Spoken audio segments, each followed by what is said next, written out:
नमस्कार विद्यार्थियों। आज का हमारा जो विषय है वो है संस्कृति, अर्थ एवं विकास के सिद्धांत। जो आज हम पृथ्वी के लंबे इतिहास में मानव जाति का विकास बहुत देर से हुआ है, परंतु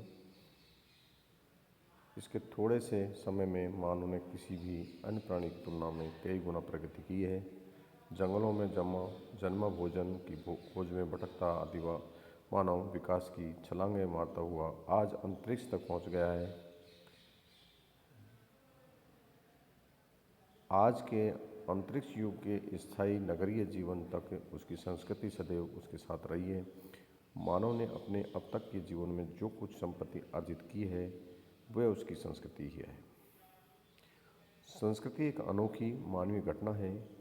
संस्कृति के अभाव में मानव को पशु से श्रेष्ठ नहीं माना जा सकता। संस्कृति ही मानव की श्रेष्ठतम धरोहर है, जिसकी सहायता से मानव पीढ़ी दर पीढ़ी आगे बढ़ता जा रहा है, प्रगति की ओर उन्मुख होता जा रहा है। यदि मानव से उनकी संस्कृति छीन ली जाए तो कुछ शेष बचेगा, वह केवल मात्र एक अन्य पशुओं के समान एक प्राणी ही। मानव और पशु में मुख्य अंतर संस्कृति का ही होता है।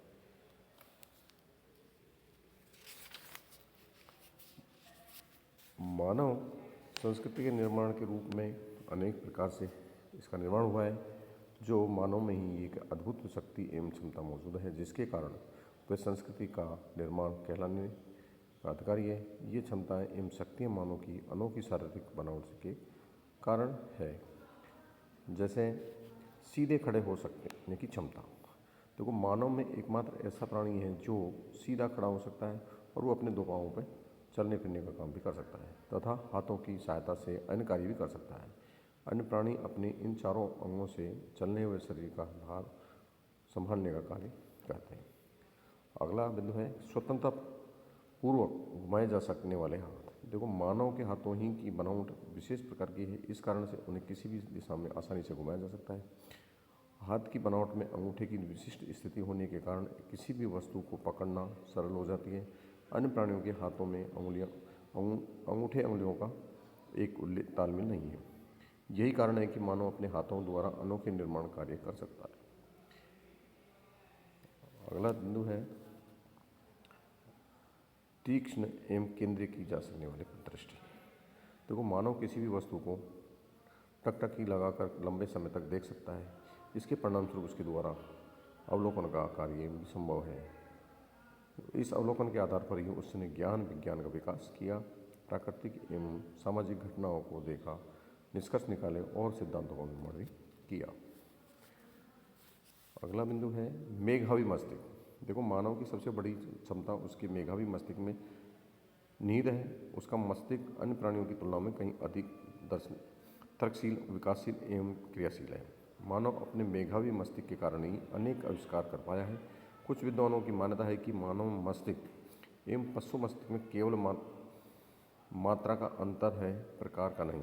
इस प्रकार से विचार रखने वाले के किंग्सडेल डेविस ने कहा है कि मानसिक क्षमताओं में मानव और उच्च कोटि के स्तनधारी प्राणियों में कोई आधारभूत अंतर नहीं है, किंतु इस मत को स्वीकार नहीं किया जा सकता, क्योंकि यह मात्रा का अंतर ही तो होता है जो पशु भी कभी न कभी संस्कृति का निर्माण कर सकते हैं। अतः मानव एवं पशुओं के मस्तिष्क में मात्रा का ही नहीं अपितु प्रकार का भी अंतर है। अंतिम बिंदु है प्रतीकों के निर्माण की क्षमता। देखो, मानव द्वारा संस्कृति निर्माण के संबंध संभव बनाने में उनके द्वारा उपयोग किए जाने वाले प्रतीकों एवं भाषाओं का भी अमूल्य योगदान रहा है। भाषा एवं प्रतीकों के माध्यम से वह अपने विचारों का सरलता से आदान प्रदान तथा पुरानी पीढ़ी द्वारा नई पीढ़ी को ज्ञान हस्तांतरण भी कर सकता है। अब हम आपको संस्कृति के बारे में ये अर्थ समझाते हैं कि संस्कृति का अर्थ क्या है। देखो, संस्कृत मानव में संस्कृति शब्द का प्रयोग उपयुक्त अर्थों में भिन्न भिन्न प्रकार से हुआ है, जो इस प्रकार से है। संस्कृति वह जटिल समग्रता है जिसके ज्ञान, विश्वास, कला, आचार, कानून, प्रथा और ऐसी अन्य क्षमताओं एवं आदतों का समावेश है जो मनुष्य समाज का एक सदस्य होने के नाते प्राप्त करता है। अन्य शब्दों में हम ये भी कह सकते हैं कि संस्कृति जीवन की महत्वपूर्ण विधि है तथा मानसिक, सामाजिक एवं भौतिक साधन जिसके कि जीवन की वह विधि बनी हुई है।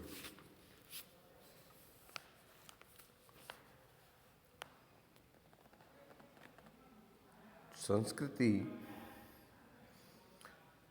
परिपाटीगत अर्थों का कुछ योग है जो कि प्राविधिक तथ्यों एवं सामाजिक संरचना और लक्षणों में निहित है। डॉक्टर ओबल के अनुसार भी संस्कृति सीखे हुए व्यवहार प्रतिमानों का कुल योग है जो किसी समाज के सदस्यों की विशेषता है जो कि प्राणी शास्त्रीय विरासत का परिणाम नहीं है।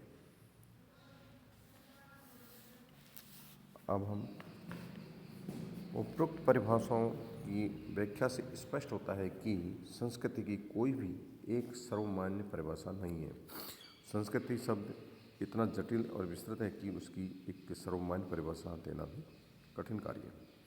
वास्तव में एक समाज विशेष से के महत्वपूर्ण व्यवहार प्रतिमानों अथवा समग्र जीवन विधि को ही संस्कृति के नाम से पुकारा जा सकता है।